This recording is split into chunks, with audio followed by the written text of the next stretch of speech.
নমস্কার, প্রত্যেককেই স্বাগতম। আজকে আমরা আলোচনা করব শুক্র গ্রহের সঞ্চার নিয়ে। বর্তমানে শুক্র সিংহ রাশির ঘরে অবস্থান করলেও আগামী 25শে আগস্ট 2024 শুক্র কিন্তু প্রবেশ করবে বুধের রাশি কন্যা রাশিতে। আর আপনারা অনেকেই জেনে থাকবেন শুক্র এই রাশিটিতে কিন্তু ডেবিলেটেড হয়, নিচস্থ হয়। এখন প্রশ্ন হলো, শুক্র এই রাশিতে অবস্থান করা, তার নিচস্থ হয়ে যাওয়া, এবং এটি তো প্রায় অনেকটা দিনই পরে বলা যেতে পারে। লাস্ট ইয়ার নভেম্বরের দিকে আমরা দেখেছিলাম শুক্র এই রাশি থেকে আস্তে আস্তে বেরিয়ে যাচ্ছে, তুলাতে প্রবেশ করছে। সো প্রায় বছরখানেক কাছাকাছি সময় আমরা দেখছি এই সঞ্চারটা হচ্ছে। এখন প্রশ্ন হলো যে এই রাশিটিতে বর্তমানে কেতু উপস্থিত, তার মানে একে তো শুক্র নিচস্থ হবেন, দ্বিতীয়ত একটি প্ল্যানেটের সাথে বা একটি নোডের সাথে সংযুক্ত হবেন, যেটি হলো কেতুর নোড বা শুক্র কেতুর একটা কম্বিনেশন তৈরি হবে। কর্কট রাশির চতুর্থপতি, কেন্দ্রাধিপতি এবং আয়পতি গ্রহ হলেন শুক্র। তার অবস্থান তৃতীয় ভাবে কতটা পজিটিভিটি নিয়ে আসবে, না শুধুমাত্র কিছু ঋণাত্মক হওয়ার একটা চিন্তা আপনার জন্য আসতে পারে। আর সেটি নিয়ে আমরা কিন্তু ডিটেলস আলোচনা করব, ডিটেলস ব্যাখ্যা করব। প্রথমেই আপনাদের বলে রাখি যে এই সঞ্চারের ফলাফল শুধু যে ভালো একদমই তা নয়, কিছু ক্ষেত্রে ডিস্টার্বিং কম্বিনেশনও আছে। শুক্র গ্রহ স্ত্রী সঙ্গক গ্রহ এবং কেতু হলো স্পিরিচুয়ালিটি। তবে একটা বিষয় মাথায় রাখতে হবে, যারা কোনো দেবীর সাধনা করেন, যেমন মা তারাকে অনেকে পূজা করেন, মা কালীকে অনেকে পূজা করেন, দক্ষিণা কালীকে অনেকে পূজা করেন, অনেকে আদ্যা মাকে পূজা করেন, দুর্গা মাকে পূজা করেন। সো লক্ষ্য করা যাবে যে যারা কোনো দেবীর সাধনায় রয়েছেন, কোনো দেবীকে প্রতিনিয়ত স্মরণ করেন সুখে দুঃখে বিপদে আপদে, তাদের ক্ষেত্রে সেই দেবীর কিন্তু কিছু ব্লেসিং পাওয়া যাবে, যেটি আপনাদের এই সঞ্চারের নেগেটিভিটিটাকে দূর করার জন্য অত্যাধিক জরুরি। তার মানে এই সময়ের মধ্যে আপনি যেতে পারেন আপনার প্রিয় যেখানে আপনি যান মন্দিরে, সেই মায়ের পীঠস্থানে, বা একটু তীর্থযাত্রা করতে পারেন, যেটা আপনার জন্য শুভত্ব বহন করে নিয়ে আসতে পারে। তবে যোগাযোগের মাত্রা সাময়িকভাবে কিন্তু ডিটোরিয়েট করবে। কোন যোগাযোগগুলো? বিশেষ করে প্রেমজ যোগাযোগের মাত্রা একটু ডিটোরিয়েট করার সম্ভাবনা রয়েছে। কোনো কারণবশত আপনার যে বন্ডিং রিলেশনশিপ, যেটা বর্তমানে অনেকটা খারাপ জায়গায় রয়েছে, মানে বলে না যে কিনারায় রয়েছে, খাদের কিনারায় দাঁড়িয়ে রয়েছে আপনার সম্পর্কটা কারেন্টলি। সো এই ধরনের সম্পর্কের ক্ষেত্রে আমি কিন্তু পার্সোনালি মনে করি যে যোগাযোগের মাত্রাটা সাময়িক বন্ধ হতে পারে। তবে যোগাযোগ বন্ধ হলেও অত্যাধিক তৎপর হওয়া, অত্যাধিক তাড়াহুড়ো করে সম্পর্কটাকে ঠিক করতে যাওয়ার প্রচেষ্টা করা, এগুলো কিন্তু হিতে বিপরীত ফল দিতে পারে। সো আপনাকে এই বিষয়ে অনেক বেশি কশন রাখতে হবে। আরেকটা কথা আপনাদের বলে রাখি, এই সঞ্চারের ক্ষেত্রে কিছু শুভত্বর জায়গা ডেফিনেটলি আছে, যার মধ্যে যারা এগ্রিকালচার রিলেটেড বিষয়ের সাথে সংযুক্ত আছেন, তাদের ক্ষেত্রে শুভত্ব বৃদ্ধিপ্রাপ্ত হবে। অনেকের ক্ষেত্রেই দেখা যাবে জমি বাড়ি এগুলো বিক্রয় করার একটা প্রচেষ্টা দীর্ঘদিন ধরে রয়েছে, কোনোভাবে হচ্ছে না, কিন্তু এই সময় দেখবেন চুপিসারে আপনি আপনার সেই জায়গাটা হয়তো বিক্রি করে দিতে পারলেন, সেই বাড়িটা হয়তো বিক্রি করে দিতে পারলেন। এবং একটা জিনিস এখানে মাথায় রাখবেন, যখনই দেখবেন যোগাযোগ হচ্ছে, যখনই দেখবেন বাড়ি বিক্রির কথাবার্তা চলছে, মোটামুটি ফিক্সড হওয়ার দিকে এগোচ্ছে, অপরের সাথে শেয়ার করতে যাবেন না যে অমুক দাদাকে বললাম, অমুক কাকাকে বললাম, অমুক মাসিকে বললাম, অমুক ভাইকে বললাম। অর্থাৎ এই যে আমরা অনেক সময় দেখি যে আমাদের আবেগকে নিয়ন্ত্রণ করতে না পারা, আপনার ভালো খবরগুলো আপনি অনেক সময় তাড়াতাড়ি দিয়ে ফেলেন, আপনার দুঃখের খবরগুলো আপনি তাড়াতাড়ি অনেককে জানিয়ে ফেলেন। সো না ভালো না খারাপ, কর্কটের ক্ষেত্রে আমি বারবারই বলি যে তাদের আবেগকে নিয়ন্ত্রণ করতে হবে। যে যে ঘটনাগুলো আপনার জীবনের সাথে ঘটছে, দরকার নেই, প্রয়োজন নেই সেই সমস্ত ঘটনা অন্য মানুষগুলিকে জানানো। এটা কখনোই প্রয়োজন নেই যে সমস্ত বিষয়বস্তুর মধ্যে অন্য কারোর অ্যাটাচমেন্ট আনা। সো ইটস ভেরি ইম্পর্টেন্ট, এটা অনেকটা গুরুত্বপূর্ণ এটা বোঝার জন্য যে আপনি এই বিষয়গুলিকে নিয়ন্ত্রণ করতে পারছেন। আপনার মনের কথা, আপনার গোপন কথা, আপনার বাড়ির কথা দরকার নেই সবাইকে জানানোর। এটা কিন্তু মাথায় রাখতে হবে যদি কর্কট রাশি আপনার হয়ে থাকে। কর্কটের আমি এটাও দেখেছি অফিস কালচারের মধ্যে তার বিভিন্ন রকম ফিলিংস সে তার বন্ধুদের গিয়ে বলছে, সে তার কলিগসদের বলছে এবং সেই কলিগসরাই তাকে পরবর্তীকালে ক্ষতি করছে। সো এই বিষয়টা কর্কটের সাথে কিন্তু প্রায়শই বা সেই বলে না অহরহ ঘটে। সো এটাকে নিয়ন্ত্রণ করার একটা প্রচেষ্টা আপনার রাখা উচিত, আপনার থাকা উচিত বলে আমি মনে করি এবং আপনি সেই বিষয়বস্তুটাকে নিয়ন্ত্রণ করতে পারবেন সেই বিশ্বাসটাও আমি রাখছি। তবে এই সঞ্চার ম্যারিটাল লাইফের ক্ষেত্রেও কিছুটা প্রভাব বিস্তার করবে, বিশেষ করে যাদের বিবাহিত জীবন নিয়ে কারেন্টলি বিভিন্ন রকম প্রবলেমের মধ্যে দিয়ে যেতে হচ্ছে। কোথাও গিয়ে আপনি দেখছেন ম্যারিটাল লাইফটা বারংবার ডিস্টার্ব হয়ে যাচ্ছে, আপনার যিনি অপোনেন্ট আছেন তার হঠাৎ করেই কিছু বিহেভিয়ারাল প্যাটার্ন চেঞ্জ হচ্ছে। গতকাল আমি যখন চেম্বারে ছিলাম, আমি একজনের সাথে আলোচনা করছিলাম, একজন ভদ্রমহিলা এবং প্রকৃত অর্থেই ভদ্রমহিলা, তিনি একটা গভর্নমেন্ট সার্ভিস করেন, তার হাজব্যান্ডও গভর্নমেন্ট সার্ভিস করেন। কিন্তু ভদ্রমহিলার বিহেভিয়ার, ভদ্রমহিলার কথাবার্তা, এভরিথিং বলা যেতে পারে সত্য প্রকৃতির, সত্য গুণের ভরা। সেই ভদ্রমহিলার বিহেভিয়ারাল হঠাৎ চেঞ্জ হয়েছে, যেটা নিয়ে স্বামী উদ্বিগ্ন যে তার হঠাৎ কী হলো। তো বেসিক্যালি হয় কিছু কিছু ট্রানজিট আমাদের বিহেভকে হঠাৎ করে চেঞ্জ করে দিতে পারে বা দেয়। হঠাৎ করে দেখবেন রেগে যাওয়ার একটা প্রবণতা বেড়ে গেল, হঠাৎ করে দেখবেন যে আপনি যেভাবে কথা বলতেন সেই প্রবণতাটা হারিয়ে গেল, বা আপনি শুনছেন হঠাৎ করে এমন একটি রিয়াকশান দিয়ে দিলেন যে রিয়াকশানটা হয়তো 5 বছর আগে বা 2 বছর আগে বা 2 মাস আগে আপনার কাছে কেউ শোনেইনি যে আপনিও এরকম রিয়াকশান দিতে পারেন। সো যেটা খুব গুরুত্বপূর্ণ বলে আমার মনে হয় যে এখানে রিলেশনশিপের ক্ষেত্রে, দাম্পত্য রিলেশনশিপের ক্ষেত্রে হঠাৎ করে কিছু বিহেভিয়ারাল পরিবর্তনের কারণে আপনার দাম্পত্য জীবনটা একটু ডাউনওয়ার্ডস হতে পারে, বাট এক্সট্রিম নেগেটিভ দিকে যাবে না, সেইটি আপনাকে আমি জানাচ্ছি। তার কারণটাও আমি আপনাকে বলে দিই।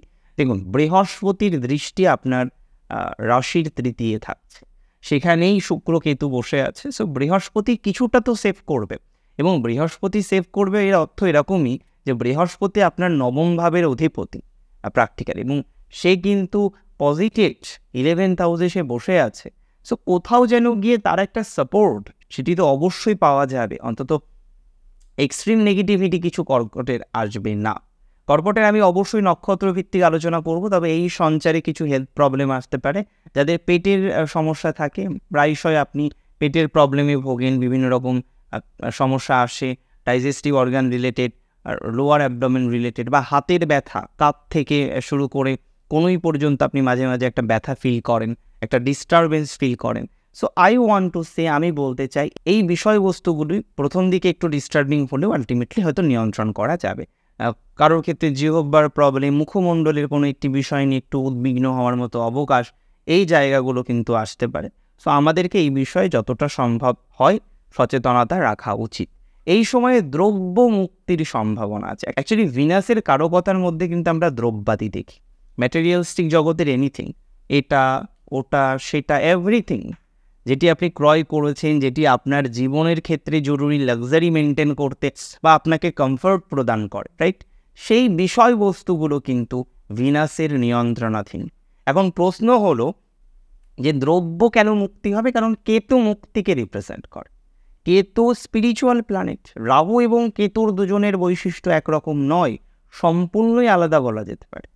তো কেতুর ক্ষেত্রে ছাড়া, বিচ্ছেদ, একাকিত্ব, এই যে বিষয়বস্তুগুলো, ধ্যানমগ্ন অবস্থায় সমস্ত কিছু কেতুর কোথাও যেন গিয়ে তার প্রভাব আমরা লক্ষ্য করতে পারি। এখন প্রশ্ন হলো দ্রব্য মুক্তির সম্ভাবনা কতটা স্ট্রং? দ্রব্য মুক্তির বলতে আমি কি বোঝাতে চাই? যে এই সময় কিছু দানের সম্ভাবনা আছে।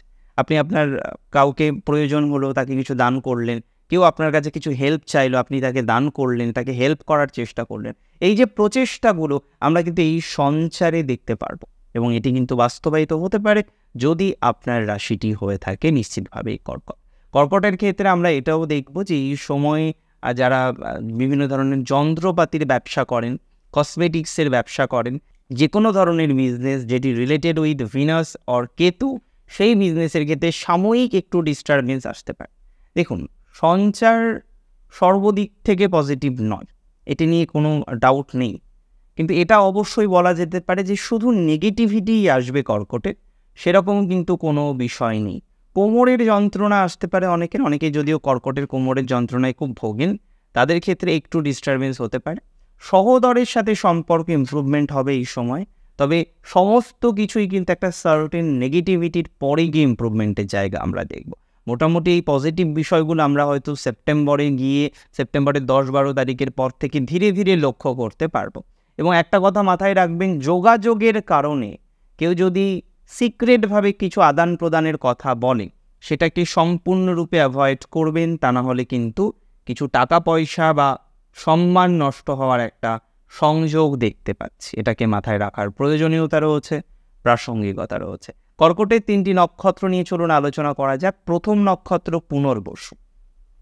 পুনর্বসুর অনেক রকম প্রবলেম, অবশ্যই ম্যারিটাল লাইফ নিয়ে পুনর্বসু জাস্ট ডিস্টার্বিংভাবেই চলছেন এবং এটা আপনাকে খুব মেন্টাল টেনশনও প্রদান করে। দেখুন, এটা আমি মনে করি পুনর্বসু নক্ষত্রের জাতক জাতিকাদের ধীরে ধীরে পজিটিভিটির মাত্রাটা কিন্তু বৃদ্ধিপ্রাপ্ত হবে বা অগ্রগতির সম্ভাবনাটা অনেকটা বাড়বে বলে এটা আশা রাখা যায়। এটা নিয়ে কোনো দুশ্চিন্তা আছে বলে আমার মনে হয় না। তবে এটুকু আপনাদের বলতে পারি, পুনর্বসুর উদর পীড়া এটা নিয়ে একটু ডিস্টার্বিং হলেও সেটাকে কন্ট্রোল করতে পারবেন। শুধু একটা জিনিস মাথায় রাখবেন, আপনার সম্পর্কের ক্ষেত্রে যদি কোনো কথা বলতে হয়, তাকে কিছু জানাতে হয়, ডিরেক্টলি আপনি বলুন। মধ্যস্থতাকারীর মাধ্যমে বলানোর চেষ্টা করবেন না, এটি হিতে বিপরীত হতে পারে। অনেকের ক্ষেত্রে আমরা দেখব পুনর্বসুর প্রবলেমটা হচ্ছে ফ্যামিলি মেম্বার্সদের নিয়ে। তো যাদের ফ্যামিলি মেম্বার্স নিয়ে বিভিন্ন রকম ডিস্টারবেন্সের জায়গা আছে, তাদের ক্ষেত্রেও কিন্তু আমরা তুলনামূলকভাবে আশাবাদী যে কিছুটা হলেও পজিটিভিটি তৈরি করা যাবে বা সেরকম একটা গ্রোথের জায়গা কিন্তু আমরা লক্ষ্য করতে পারছি। নক্ষত্র পুষ্যা, দেবগণের নক্ষত্র। এই সময়ে কিছু নতুন সুযোগ আসতে পারে, তবে এখন দেখা যাবে যে সুযোগগুলো আপনি একটু সহজভাবে নিলেন না। মানে বিষয়টা এরকম, আপনি একটু কুড়েমি করে ফেললেন। দেখলেন সুযোগ আসছে, ভাবলেন ঠিক আছে, ভালোই তো আছি, কি দরকার পরিবর্তন করার, বা যেমন জায়গায় আছি ঠিক আছি, চলে যাচ্ছে, দরকার নেই। সো এই বিষয়গুলোকে একটু নিয়ন্ত্রণ করার চেষ্টা করতে হবে। সেকেন্ডলি আমরা দেখব এই সময়ে আপনাদের এমনিতেও কমিউনিকেশন রিলেটেড কিছু বাধা রয়েছে, এটা আস্তে আস্তে মিটে যাবে। এই সঞ্চারের বেরিয়ে যাওয়ার পরই পজিটিভ জায়গাটা আপনারা আলটিমেটলি দেখতে পারবেন। বাহন ক্রয় এই সময় না করাই বেটার, এটা আপনাদের আমি বলে দিলাম। বাহন ক্রয়, ফ্ল্যাট ক্রয় এই সময় করবেন না। অ্যাকচুয়ালি ভিনাস কিন্তু বাহনের সাথে সংযুক্ত একটা গ্রহ। ভিনাস যদি ভালো না হয়, বাহন সুখ আসে না। Yes, 4th house prime house, 4th house থেকে আমরা বাহন অনেক সময় দেখি, 4th হাউস থেকে ইভেন আমরা গৃহও দেখি। ফ্ল্যাট দেখতে গেলেও 4th থেকেই দেখতে হবে। বাস্তু রিলেটেড বিষয় মানেই 4th থেকে দেখতে হবে। সুখ প্রাপ্তির বিষয় মানেই 4th থেকে দেখতে হবে। লাক্সারিয়াস ফ্ল্যাট ইত্যাদি ইত্যাদি বিষয় অবশ্যই শুক্রের হাত থাকবে। কনস্ট্রাকশন চলছে, রানিং চলছে, সেখানে স্যাটার্নের হাত থাকবে। আপনি একটা জমি ক্রয় করেছেন, সেখানে মঙ্গলের ভূমিকা থাকবে। সো এইভাবে ক্লাসিফাই হয়। কিন্তু প্রশ্ন হলো, এখন বাহন কেন ক্রয় করা যাবে না? কারণ 4th হাউসের লর্ড 3rd-এ আছে, এটা ফার্স্ট কথা, এবং কেতু যুক্ত অবস্থায় আছে। তো ম্যাটেরিয়ালসটিক গেনের ক্ষেত্রে একটা বাধা থাকছে। তার মানে আপনি যদি কোথাও ফ্ল্যাটের জন্য টাকা দেন, আপনি যদি কোথাও এই সময় গাড়ির জন্য টাকা দেন, আপনার কিন্তু পেতে দেরি হতে পারে, একটা ডিস্টারবেন্স আসতে পারে, একটা কাগজপত্রের, 3rd হাউস তো রিটেন বিষয়কে রিপ্রেজেন্ট করে, একটা কাগজপত্রের ইস্যুজ আসতে পারে। সো এটা কিন্তু খুব বুঝে শুনে আপনাকে লগ্নি করতে হবে। অনেক সময় আমরা দেখি অনেক ক্লায়েন্ট আসেন, তারা নিজেরা হয়তো একটা বিষয়ের সাথে যুক্ত, তার ওয়াইফের নামে শেয়ার মার্কেট করছে, কিন্তু চালাচ্ছে সে, এবং তার বার্চার্ট অনুসারে সে বারবারই দেখার চেষ্টা করে যে কতটা শেয়ার মার্কেটের ডেভেলপমেন্ট হতে পারে, কার নামে চলছে, ইটস ভেরি ইম্পর্ট্যান্ট। আজকে আপনার নামে 100 কোটি টাকা আছে, বা আপনার নামে 10 লক্ষ টাকা আছে, 1 লক্ষ টাকা আছে, এবং সেটা আপনি শেয়ার মার্কেটে লগ্নি করেছেন এবং আপনি হয়তো জানেন না, কিন্তু তার মানে কি কখনো এটা দাঁড়ায় যে আপনি জানেন না বা আপনি বিষয়টার সাথে ডিরেক্টলি সংযুক্ত নন, সেই কারণে আপনি তার কোনো ইফেক্ট পাবেন না, ভালো হোক খারাপ হোক? নট লাইক দ্যাট, এটা কিন্তু একদমই নয়। আপনার উপরেও অনেকটা ডিপেন্ড করবে কতটা ভালো পাওয়া যাবে, কতটা ভালো পাওয়া যাবে না। এবং যে ভদ্রলোক দেখা যাচ্ছে যে তার জন্মছকের উপর ডিপেন্ড করে অ্যাকচুয়ালটা দেখার চেষ্টা করছে, সেটা কিন্তু হবে না। আরেকটা ভুল আমি দেখি প্রায়শই আপনারা করে ফেলেন, রাশি অধিপতির ব্যবসা অনুসারে ব্যবসা শুরু করে। রাশি মনকে রিপ্রেজেন্ট করে, moon represents our mind, right? So আপনার মনের উপরে ডিপেন্ড করে শুধু ব্যবসা চলবে না, আপনার কর্মভাবকে দেখতে হবে। আপনি চন্দ্র আপনার রাষ্ট্রাধিপতি, আপনি ভাবেন জলের ব্যবসা করব, খুব দুর্দান্ত হবে, খুব গ্রোথ হবে। এদিকে আপনার 10th হাউসে বসে আছে রবি, মঙ্গল, জলের ব্যবসা আপনার চলবে, বা আপনার 7th হাউসের যে লর্ড সে হয়তো আলটিমেটলি মঙ্গল। বুঝতে হবে বিষয়টা যে কোন ব্যবসা আপনার জন্য ভালো চলতে পারে, এবং সেটা অবশ্যই দশমাংশ চার্ট থেকে আমরা স্পেসিফিক করব। তবে প্রাথমিক অবস্থায় তো অবশ্যই 10th house, 7th house, 2nd house, 11th house, এই হাউসগুলোকে দেখে নিতে হবে। আচ্ছা, আমি চলে আসি পরের কথায়, অশ্লেষা নক্ষত্র। অশ্লেষার কারেন্ট সিচুয়েশন কিন্তু একটু বেটার দিকে যাচ্ছে, ধীরে ধীরে ইমপ্রুভিং হবে। তবে অশ্লেষার দাম্পত্য, রিলেশনশিপ এবং শরীর বাদ দিয়ে সময়টা পজিটিভ হবে। তবে শরীরের ক্ষেত্রেও যারা ফিমেল আছেন তাদের ডিস্টারবেন্সের জায়গা বেশি।